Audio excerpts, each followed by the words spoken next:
Evidências do Amor Genuíno.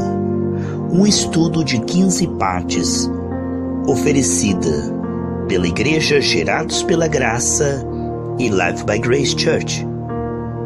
Vamos discorrer em 1 Coríntios capítulo 13 sobre como crescer na graça e no conhecimento do amor de Deus, expressar este amor cada vez mais e impactar este mundo com a glória do Evangelho, com a beleza e o ornamento de doutrina que é o grande amor de Deus na nossa vida.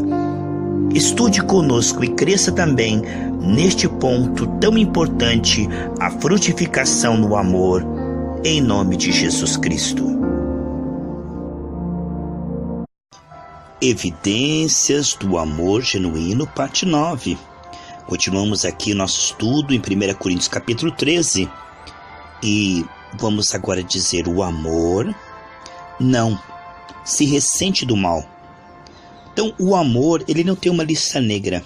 O amor de Deus em nós é uma característica de perdão. Vamos estudar sobre isso, que a graça do Senhor Jesus Cristo vem inundar os nossos corações enquanto meditamos sobre isso tão importante. O amor não se ressente do mal. O amor não é amargurado, não fica com memórias horríveis, tóxicas do passado. Como diz no Pai Nosso, perdoa-nos assim como nós perdoamos. Então o amor, ele não guarda rancor. O amor de Deus, Deus nos amou primeiro quando éramos ainda pecadores, nos perdoou. Antes que nós pedíssemos perdão, lá na cruz do Calvário derramou o seu sangue. Vemos no Novo Testamento que a resposta humana ao amor de Deus é impactante porque é produzida pela graça. Hoje nós o amamos porque Ele nos amou primeiro. O amor de Deus é demonstrado àqueles que não amavam ao Pai. E o Pai deu seu Filho. E agora Ele quer revelar esse amor misericordioso através da igreja. Sabe, o senso de justiça desde a queda é muito forte, mas não a justiça de Deus, que é misericordiosa, mas a justiça cheia de vingança. O ser humano não compreende o que é misericórdia, por isso o Senhor disse: misericórdia eu quero, não sacrifício. Quando compreendemos, amados, que ao invés de julgar, criticar, nós podemos interceder e Deus levar ao arrependimento. Pois que Deus não tem prazer na morte do ímpio, mas que ele se arrependa, se converta e seja salvo. Veja o amor do Pai enviando Jesus. Veja o amor de Jesus morrendo por nós, derramando seu sangue. Veja o amor do Espírito Santo nos ajudando em nossas fraquezas e gemendo em nós com gemidos inexprimíveis para nos conduzir ao arrependimento de forma paciente e perseverante. Veja o amor de Deus operando através da igreja, uma comunidade terapêutica, não que concorde com o pecado ou que alise o pecado, mas sim que tem paciência no processo da graça, pois a palavra vai operando por níveis. Todos nós ainda somos tão imperfeitos e assim, nos ajudando uns aos outros, vamos crescendo e pecando cada vez menos, pois não temos prazer no pecado. Agora temos um novo coração que entrou em nós, um novo gemido, Abba Pai. E hoje o pecado nos causa horror, estranheza, pois o nosso espírito não tem prazer no pecado. Nós nascemos do alto e agora o nosso prazer está na lei do Senhor.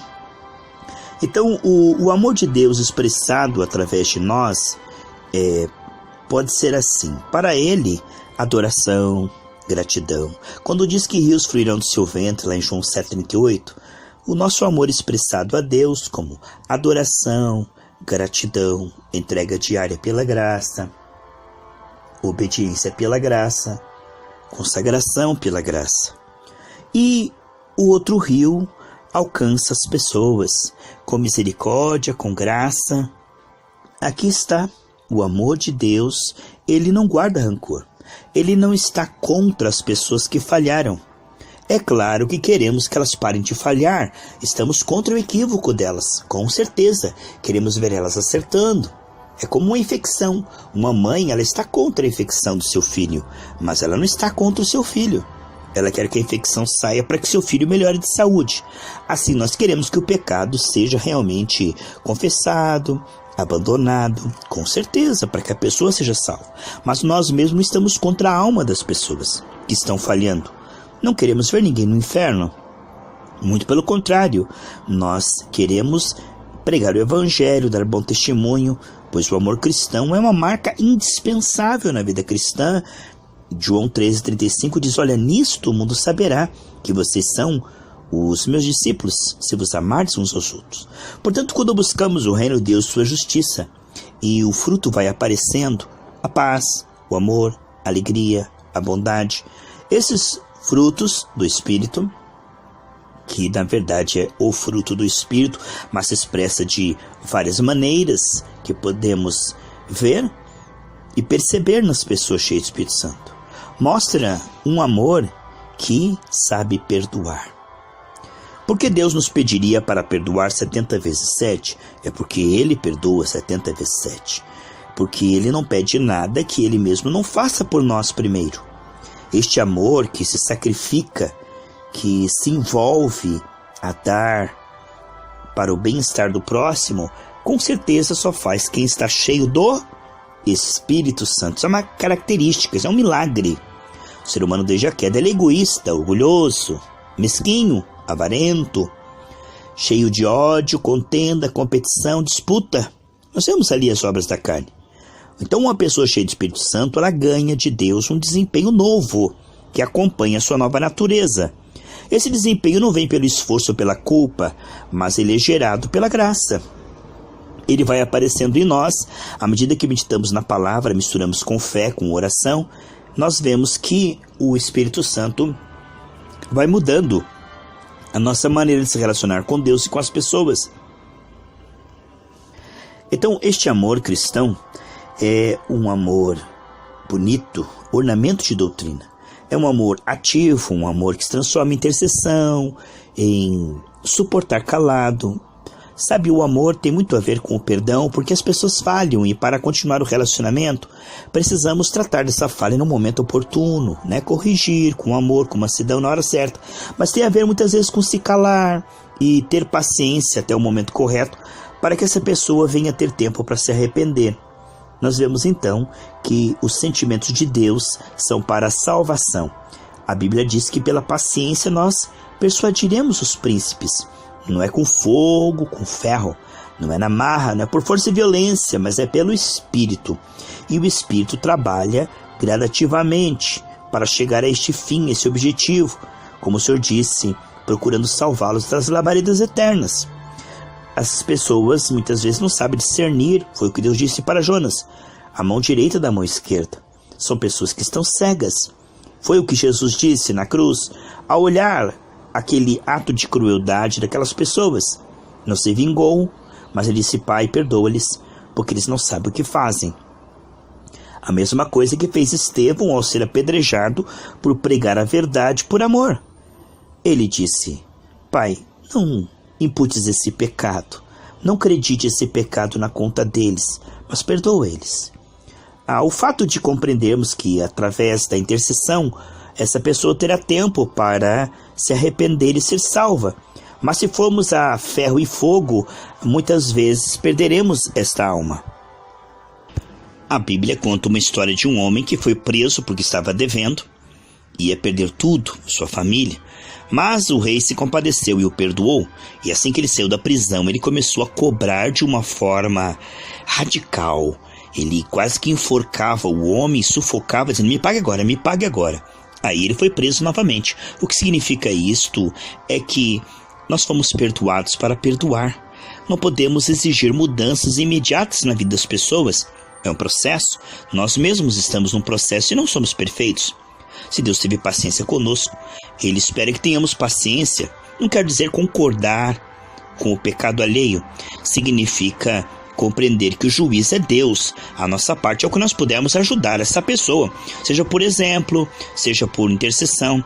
Lá em Ezequiel 22:30, Deus diz: olha, eu procurei alguém que estivesse na brecha. Sim, Deus é justo e Ele precisa punir o pecador. O pecado tem um salário, o salário do pecado é a morte. Agora, se tiver alguém na intercessão, na brecha, ali rogando em favor dessa pessoa, Deus pode dar um tempo para que essa pessoa se arrependa. Então ele levanta intercessores porque ele quer responder isto.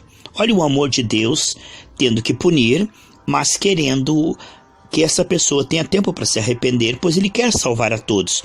1 Timóteo, capítulo 2, versículo 4, diz que Deus quer salvar a todos. E por isso ele diz nesse capítulo, a partir do versículo 1, eu quero que em primeiro lugar vocês orem por todas as pessoas. Isto é, um canal através do qual o Senhor pode alcançar vidas que estão cegas, que estão acumulando pecado sobre pecado, não tem sabedoria para se arrepender, pedir perdão. Então Deus levanta intercessores para que ore uma oração em favor dessa pessoa, não para que ela continue no pecado, para que ela brinque com o pecado, mas para que ela se arrependa. O Senhor tem um limite. Muitas vezes a pessoa passa da linha do arrependimento. A Bíblia diz que pelo excesso de pecado o homem morrerá. Mas muitas vezes a pessoa está ali por ignorância pecando. E assim como Deus teve paciência conosco durante muitos anos, alguém orou por nós, alguém nos evangelizou.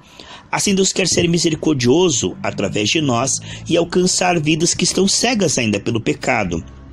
Nós vemos, amados, que a misericórdia é algo raro. Desde a queda, o ser humano ele está sempre criticando, fofocando, exigindo mudança das pessoas, querendo ver perfeição nas outras. Por isso que o Senhor disse, tira primeiro o cisco do olho do irmão? Não, ele diz primeiro você tem que tirar a trave que está no seu próprio olho, para depois você conseguir tirar o cisco do teu irmão. Então nós só podemos ajudar as pessoas quando nós tiramos essa trave da justiça pessoal, do orgulho, da competição, que faz com que nós exigimos perfeição dos outros imediata, onde nós cobramos desempenho dos outros ao invés de nutri-las com graça, com intercessão e bom testemunho. O método de Deus é o método da misericórdia, para que a pessoa possa se arrepender, pois o amor de Deus pode conduzir alguns ao arrependimento. Alguns, mesmo assim, continuam no pecado, mas alguns são alcançados pela misericórdia. Poucos são alcançados pela misericórdia, mas nenhum é alcançado pela justiça humana. O que vemos é que a justiça humana é trapo de imundície, pois está cheia de ódio e de competição, cheia de crítica e de maldade.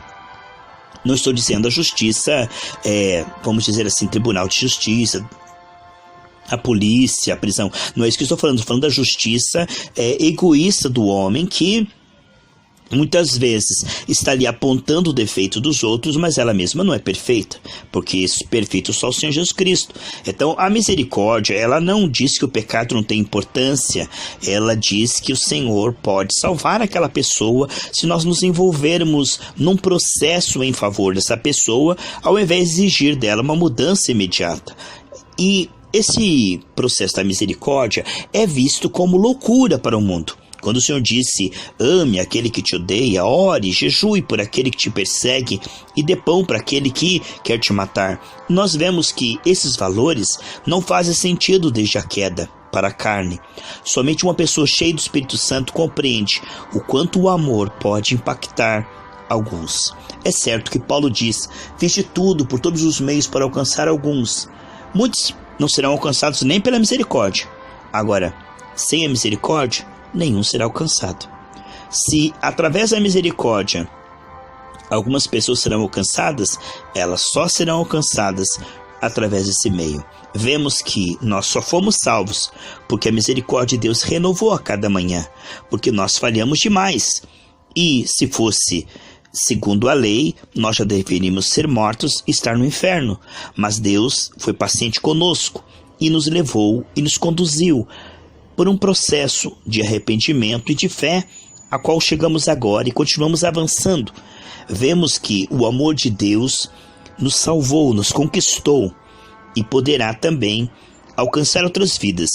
O Deus que foi bom para nós quer ser bom através de nós, alcançando pessoas difíceis.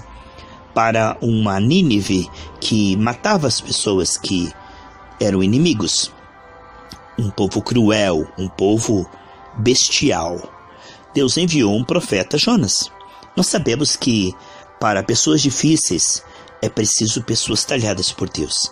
Existem pessoas, meus amados, que não serão salvos com críticas, com cobrança de comportamento. Para este tipo de pessoa, Deus talha, Deus trabalha. É preciso uma pessoa muito trabalhada no Espírito Santo, muito amorosa, para ganhar os rebeldes. Existem pessoas que dificilmente serão ganhas por crentes mornos, por crentes que não têm o fruto do Espírito Santo. Porque essas pessoas que estão no mundo são muito desconfiadas, críticas também, cheias de ódio pelo Evangelho, pela palavra, e elas só poderão conhecer a Deus a médio e longo prazo através de um cristão amoroso, humilde e perdoador. Isto sim, como cartas vivas celestiais, como embaixadores celestiais, não apenas que têm poder de Deus, conhecimento da Bíblia, mas que têm o fruto do amor. Isto é, são pessoas muito raras, preciosas, são pessoas que sabem sofrer caladas, que sabem perdoar 70 vezes 7, que são humildes e que sabem ajudar uma pessoa por um tempo sem ter nenhum retorno imediato visível. Você ali fazendo o bem e a pessoa fazendo o mal e parece que nada está acontecendo e você persevera neste amor cheio de misericórdia. Há pessoas que só serão salvas assim. Vemos que o impacto que Paulo teve pela morte de Estevão, a forma como ele morreu abençoando. Logo, Paulo se converteu ali na estrada de Damasco e então escreveu metade do Novo Testamento. Não foi em vão a morte de Estevão, nunca é em vão a morte de um mártir. Certamente Deus honra o sangue daqueles que morrem pelo Evangelho, as vidas que veem a forma como eles morrem por amor a Cristo, abençoando aqueles que o maltratam. Impacta essas vidas, pois o ódio diante do amor é um espetáculo que as pessoas odiosas ficam impressionadas. Porque isto não tem deixa quieta. O ser humano ele é egoísta, né? Se uma pessoa é um bom vizinho, você ama. Mas se a pessoa é chata, você odeia e fala mal. Isso é da queda. Você diz olho por olho, dente por dente. Você diz, serei bom para aqueles que são bons, cumprimentarei aqueles que me cumprimentam. O Senhor Jesus diz, que galardão vocês terão se amarem quem ama você e se presentear quem presenteia você. Ele diz, você quer agradar ao Pai? Ame aquele que não te ama. Por que você está fazendo isso? Por amor a Deus, porque essa pessoa não te dá retorno nenhum. Você não faz para ela, mas você faz para o Senhor, porque agrada ao Senhor. Veja, isso é sofrimento. A carne não vê sentido nisso. A carne não vê sentido em ser bom para quem é mal e fazer o bem para quem faz o mal. A carne acha isso loucura. Mas quando você ama a Deus e sabe que isso agrada a Deus e faz isso para Deus, para a glória de Deus, isto então você está fazendo por um sentido. Não por aquilo que a pessoa vai te dar, mas por aquilo que agrada a Deus e Deus está vendo. Você faz para o Senhor. Por isso você tem um galardão eterno. Aqui isso é sofrimento. O mundo dirá, você é um tapete, você é um burro, você é um capacho. Mas você sabe que está ganhando vidas através desse testemunho paciente. É claro que o amor corrige, há momentos. Certo, Deus nos guiará neste ponto. Você não será como um tolo, pisado, enganado. Deus não quer que você seja bobo, nem servo de homens. Deus não quer que você se cale para sempre. Há momentos em que você vai falar, mas vai falar com amor. Isto quem anda com Deus compreenderá que o amor corrige, mas não corrige a todo momento. Não corrige com crítica, com ódio, com fofoca, mas corrige na unção e direção do Espírito Santo. E isso também é amor. Vemos que o amor que não guarda rancor, ele é muito raro. É preciso um trabalhar da graça. Somente aqueles que estão buscando o reino de Deus, a sua justiça dia após dia, que estão nessa jornada, entregando o seu coração, apesar de ter problemas muitas vezes no visível, estão ali passando problemas familiares, saúde, financeiro, sentimental, vários problemas no visível, mas essa pessoa releva tudo isso a segundo plano e diz, eu vou honrar a Deus, entregando o meu coração para ter um coração misericordioso, para alcançar o fruto do Espírito Santo. Então coloca-se as coisas de Deus em primeiro lugar. Restaurar a sua alma vem em primeiro lugar. Muitas vezes essas pessoas passam por processos onde parece que estão perdendo a sua vida, como Daniel, como José no Egito, como Davi, como Abraão e Paulo, mas vemos que Deus honra essas pessoas, assim como ele honrou a Jó no final do processo. O Senhor tem um final feliz, Jeremias 29:11. Você não vai sofrer para sempre, mas você vai ter um fruto, não só aqui, de ver a salvação dessa pessoa, mas vai ter um fruto que é um galardão eterno, porque você viveu algo que foi contra a sua carne. Você fez violência à sua carne, que é egoísta, orgulhosa, mesquinha, revanchista. Você foi contra a sua carne e fez a vontade de Deus. Então isto é tão raro hoje em dia. Pessoas cheias de misericórdia são pessoas preciosas, pois revelam a Jesus, e isto pode impactar muitas vidas. Pessoas que estão na igreja e têm fé para prosperar, para trabalhar na igreja, mas não têm fé para perdoar. Muitas pessoas que estão na igreja são completamente despreparadas para perdoar, para suportar a fraqueza dos outros, para investir naqueles que estão falhando e não desistir logo. É muito raro uma pessoa que realmente tem este coração. Somente aqueles que estão diante da palavra genuína e estão buscando o reino de Deus, sua justiça. Esses avançarão, progredirão no caráter, na frutificação espiritual. Grande parte dos irmãos que só vão na igreja para buscar bênçãos para esta vida tem fé para ser abençoados, mas não tem fé para frutificarem e dar um bom testemunho e ganharem pessoas difíceis. Essas pessoas, como diz lá em Tito, são imprestáveis para toda boa obra. Não dão bom testemunho, são mornas, mundanas, misturadas com o pecado. Têm ainda o coração antigo, não nasceram do alto. São pessoas que não correspondem ao benefício. Elas são abençoadas como aquele povo no deserto foi. Mas Deus não se agradou da maioria deles pelo que foram prostrados no deserto. Grande parte das pessoas, muito grande parte. Como nós falamos ontem aqui, de 5.000 que seguiam Jesus, 500 ouviam a sua palavra mais de perto, de cidade em cidade. Dessas 500 haviam 12 que seguiam Jesus mais de perto. Desses 12, haviam 3 que oravam com o Senhor mais tempo. E desses 3, apenas um ficou debaixo da cruz quando o Senhor morreu. Vemos então que da grande parte que frequenta as igrejas, a maioria quer os benefícios dessa vida sem se comprometerem com a santificação, sem se entregarem a Deus para se comprometerem com a agenda de Deus e alcançar os perdidos. A grande maioria está vivendo para si mesmo e só buscam a Deus pelas coisas terrenas e são então inimigos da cruz de Cristo. Mas os poucos, o remanescente fiel que está se comprometendo com Deus na porta estreita, ali, lutando contra a sua carne, o mundo do diabo, acabam frutificando. E esse tipo de pessoa não apenas é abençoado, salvo, mas terá muito galardão no céu porque alcançará vidas. Ninguém pode alcançar vidas sendo carnal, dando mau testemunho, pois o mundano ele é desconfiado e ele ficará procurando defeitos para não se converter e para não entrar na porta estreita. Ele diz: por que eu vou renunciar ao pecado se esse pastor não renuncia? Por que eu vou me converter se esses crentes são todos mornos, mundanos e como eu são pessoas egoístas, mesquinhas, orgulhosas, avarentas, sensuais, promíscuas? Então o mau testemunho dos crentes que não se convertem acabam mantendo o pecador no pecado e, como feiticeiros, acabam incentivando o pecador a ir para o inferno. Os crentes que não se convertem acabam afastando aqueles que poderiam se aproximar através do bom testemunho e do fruto, de forma que o nome do Senhor passa a ser blasfemado pelo despreparo daqueles que não se convertem.